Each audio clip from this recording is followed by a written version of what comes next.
তোমার অনেক স্ট্যাটাস আছে, কিন্তু কি জানো, আমার না তোমাকে পছন্দ না। কেন বলো তো? কারণ তুমিও কোটিপতি ঘরের সন্তান, আমিও কোটিপতি ঘরের সন্তান।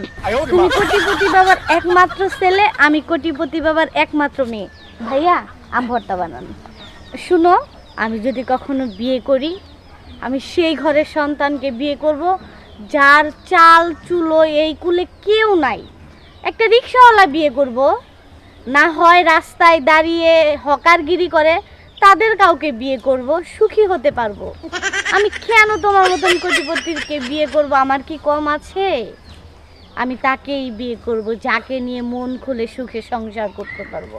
তোমার মতন কোটিপতির কাছে বিয়ে করলে তো তুমি সারা জীবন টাকা গুনতে গুনতেই তোমার দিন যাবে। আর আমি যদি একটা হকার বা রিক্সাওয়ালাকে বিয়ে করি, দেখা যাবে যে আমরা সুখের সাগরে ভাসবো। ভাইয়া, বানান নাই? এই যে ওইটাছে তাড়াতাড়ি। হ্যাঁ, শুনো, আমি একটা কথা বলি। আরে শুনো, কান্না করে লাভ নাই। আরে বাবা, আমি পারবো না তোমাকে বিয়ে করতে। আমি কি তোমাকে কখনো বলছি যে আমি তোমাকে ভালোবাসি? কখনোই বলি নাই। কারণ আমার মন তো সেই অচেনা এক রাজকুমারের কাছে, যে দেখতে হবে রাজকুমারের মতো, হোক সে গরিব। আমি আছি এখন একটা গ্রামে, আসছিলাম তো আত্মীয়র বাড়ি, তো যাওয়ার সময় দেখলাম এখানে আম মাখা বিক্রি করতেছে। আম মাখা খাবো, তাই আমার সাথে একসাথে আম মাখা খাবে তুমি?